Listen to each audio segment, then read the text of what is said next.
नमस्कार प्रेक्षकांनो, स्टार प्रवाहावरील लग्नानंतर होईलच प्रेम या मालिकेच्या येणाऱ्या भागात आपण पाहणार आहोत. जीवा आणि नंदिनी एकत्र डिनरला जातात.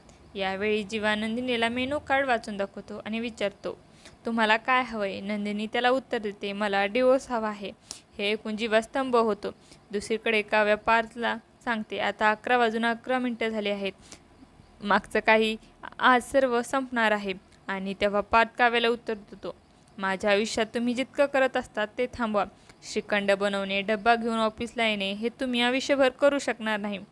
जर तुम्ही हे थांबवलं नाही तर मी तुमच्या प्रेमात पडेन, जे आयुष्यभर निभावू शकणार नाही. काव्या या शब्दांनी गप्प बसते. त्यानंतर नंदिनी देखील जीवाकडे लक्ष देऊन बोलते, तुम्ही माझ्यासाठी कामासाठी जो काही डब्बा आणि मदत करत होता तो थांबवा. मी तुमच्यावर एक उपकार करणार, माझ्यावर कृपया उपकार करा. आणि त्यानंतर तो डिवोर्स पेपर काढतो आणि म्हणतो, या सर्वाच्या शेवटी कृपया यावर सह्या करा आणि मला मुक्त करा.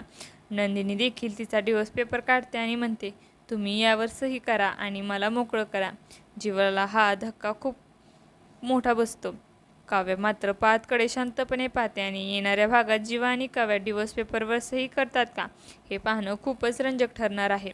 तुम्हाला जर आपला व्हिडिओ आवडला असेल तर चॅनलला लाईक, शेअर आणि सबस्क्राईब करायला विसरू नका. धन्यवाद.